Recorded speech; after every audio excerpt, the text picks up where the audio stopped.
জানিয়ে দেব সর্বশেষ আপডেট বাংলা সংবাদ। শুরুতেই শিরোনাম। স্বৈরাচার হাসিনার পতনের পর এবার 5ই মে শাপলা চত্বরে গণহত্যার রহস্য ফাঁস। এবার ফেঁসে যাচ্ছে মোদি হাসিনা সহ প্রশাসনের উচ্চপদস্থ কর্মকর্তা, আন্তর্জাতিক গণমাধ্যমের রিপোর্ট।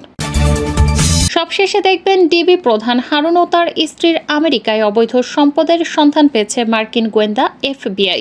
হারুনের অবৈধ কুকর্মের ভিডিও ফাঁস। এতক্ষণ শুনছিলেন সংবাদ শিরোনাম, এখন থাকছে বিস্তারিত।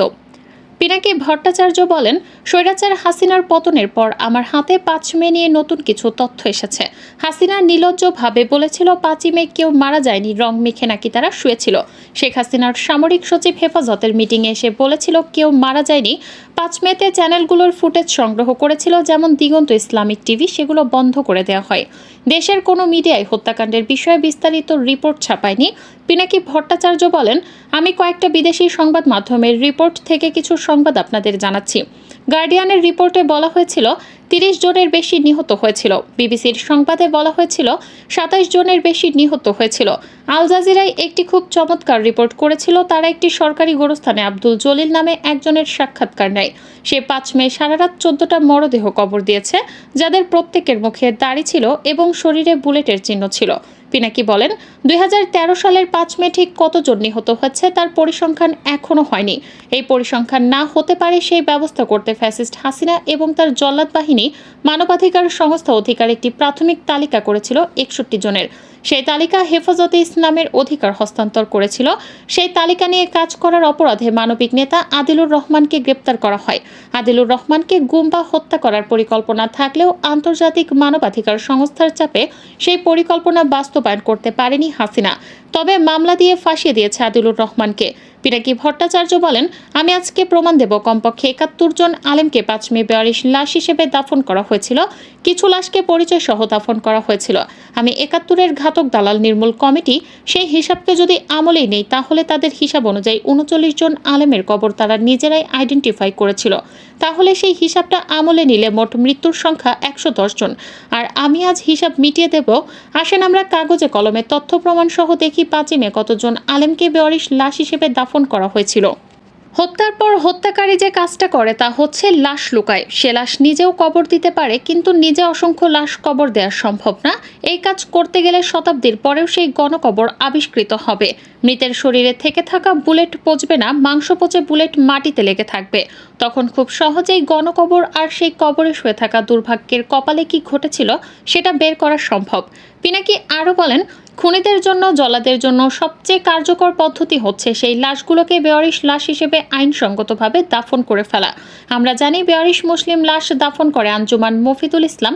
আমরা আঞ্জুমান মফিদুল ইসলামের বেয়ারিশ লাশ দাফনের হিসাব দেখব আর খুঁজে দেখব কোনো মাসে অস্বাভাবিক সংখ্যার লাশ দাফন হয়েছে কিনা।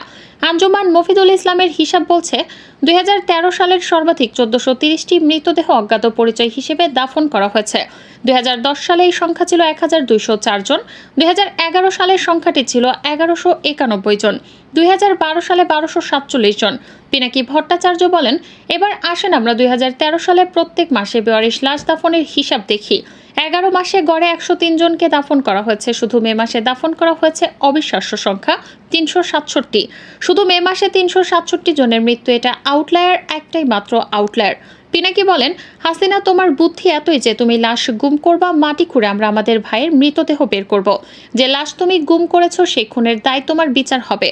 5 মে কমপক্ষে 71 জন শহীদকে আঞ্জুমান মফিদুল ইসলামের মাধ্যমে দাফন করা হয়েছে।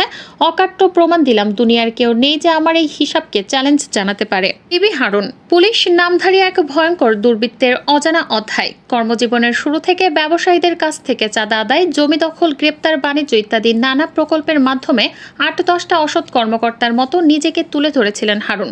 2010 সালের ফেব্রুয়ারি মাসে রাজধানীর কোতোয়ালি থানার এক মুক্তিযোদ্ধা ব্যবসায়ীর কাছ থেকে তিনি 10 লাখ চাঁদা আদায় করেছিলেন এবং ক্রসফায়ারের হুমকিও দিয়েছিলেন তাকে। কিছু প্রভাবশালী সেই ব্যবসায়ের অভিযোগের প্রেক্ষিতে হারুনকে তেজগাঁও জোনে বদলি করা হয়। কিশোরগঞ্জের মিঠামইনে বাড়ি হওয়ার সুবাদে আওয়ামী শাসন আমলের শুরু থেকেই তৎকালীন জাতীয় সংসদের স্পিকার আব্দুল হামিদের নাম ভাঙিয়ে তিনি নানা অপকর্ম করেও পার পেয়ে যান। ওই সময় তিনি নিজেকে স্পিকারের ভাতিজা বলেও পরিচয় দিতেন। আব্দুল হামিদ রাষ্ট্রপতি হওয়ার সাথে সাথে হারুনের প্রভাব বহু গুণে বেড়ে যায়। আব্দুল হামিদের পারিবারিক নানা অনুষ্ঠানে আমন্ত্রিত হয়ে থাকেন এই হারুন। তাছাড়া হামিদকে আদর করে নানা বলে ডাকেন এই কুখ্যাত পুলিশ কর্মকর্তা।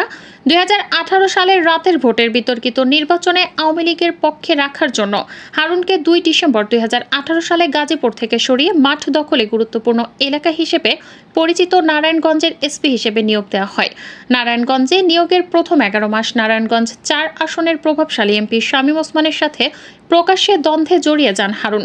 শামীম ওসমানের মতো ভূমিদস্যু, চাঁদাবাজ ও সন্ত্রাসের একজন এমপির বেশ কিছু লাঠিয়ালকে জেলে ঢুকিয়ে সে সময় নারায়ণগঞ্জের সাধারণ মানুষের প্রশংসা কুড়ান হারুন। কিন্তু এই প্রশংসা দীর্ঘস্থায়ী হয়নি। অচিরেই জনগণের কাছে প্রকাশ হয়ে যায় শামীম ওসমানের মতো আরও বড় মাপের দুর্বৃত্ত হলো এই হারুন। মূলত টাকা পয়সা, ভূমি দখল, চাঁদাবাজিতে শামীম ওসমানকে ছাড়িয়ে নারায়ণগঞ্জের একক বস হিসাবে আবির্ভূত হতে চেয়েছিলেন হারুন।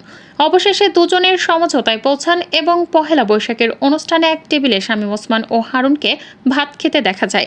তারপরেই ডিবি প্রধান হারুনকে নারায়ণগঞ্জ থেকে বদলি করে ডিএমপিতে পাঠানো হয় 2020 সালের 14 মে। এ সময় তার পদবি হয় অতিরিক্ত মহাপরিদর্শক। এই পদায়নের 2 বছরের মাথায় 2022 সালের মে মাসে হারুনকে ডিআইজি পদমর্যাদায় ভূষিত করা হয়।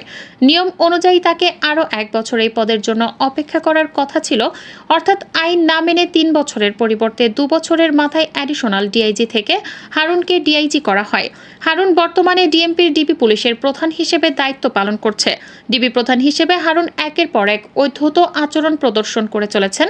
কোনো থানার ইকুইজিশন অর্ডার তোয়াক্কা না করে তিনি রাতের আধারে বিএনপির শীর্ষ নেতৃবৃন্দকে আটক করেছিলেন। এছাড়া বিশিষ্ট আলেম মামুনুল হক ও ব্যবসায়ী নাসিরকে আটক রেখেছিল।